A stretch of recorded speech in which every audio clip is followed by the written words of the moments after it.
flight engineer holds the throttles wide open, slowly becomes airborne. This is the most critical phase of flight.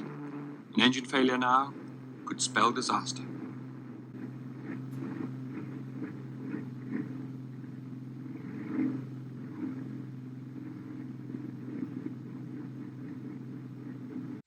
G'day everyone.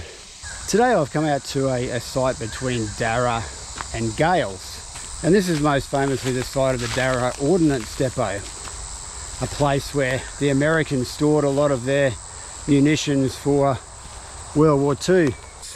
There was a spider web of roads and a 21-mile fire break in the area of Darra, and they stored everything from chemical weapons, mustard gas, toxic smoke bombs, and up to 3,000 tons of howitzer rounds.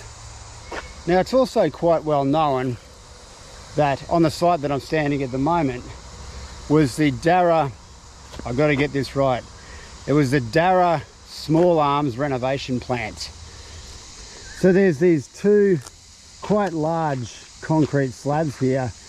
This is where they renovated a lot of the damaged and unserviceable small arms, anything up to about 50 caliber. There's two huge sheds here, and it's been quite well documented. If you look online, you'll see a fair bit of information about this plant. But that's not the reason why I'm here today. A few hundred yards to the west of here is a little known airstrip called the Gailes Emergency Landing Strip. And it was built by the RAAF as an emergency landing strip between Amberley Airfield and Archerfield Airfield. The idea was that if a fully laden plane, laden with fuel and with ammunition, was to get into trouble at takeoff, rather than going back to a very busy airport full of planes, it would land here at Gailes. I did some initial research on the Gailes Emergency Landing Strip, and most of it said that it had been consumed by Suburbia and local housing developments. But when I've overlaid the old 1946 maps and the GIS data of today, I've realised that the strip still exists. So the first step into identifying where the airfield is to find this old track from the 1946 photos. I've got Harry here with me today, the digging detective. Check his YouTube channel out.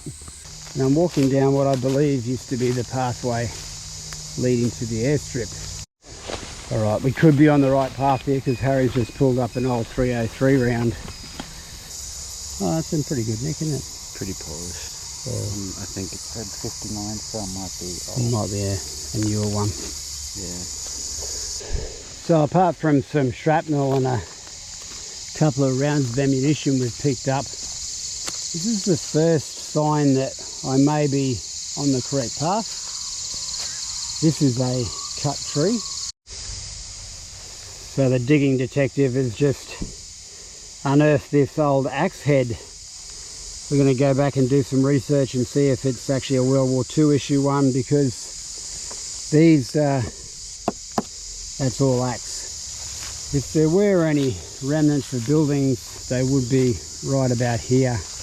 Unfortunately, there's just a lot of trash.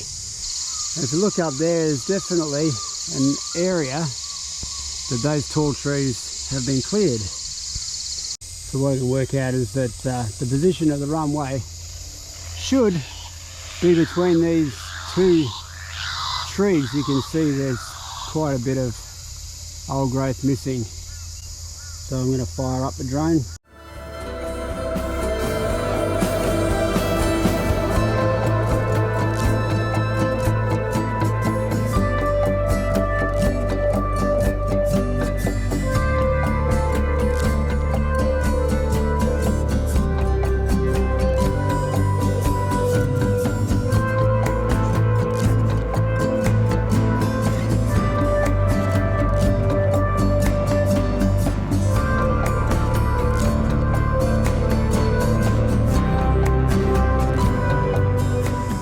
Well, it's been a fairly successful expedition today.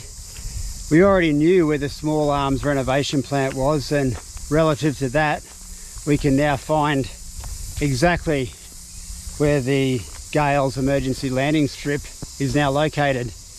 As the war moved further north towards Japan in 1944, this strip was no longer feasible to be maintained, so it was downgraded. Anyway, I really hope that you've enjoyed my video today. If you do, please like and subscribe, and also stay safe and have a great day.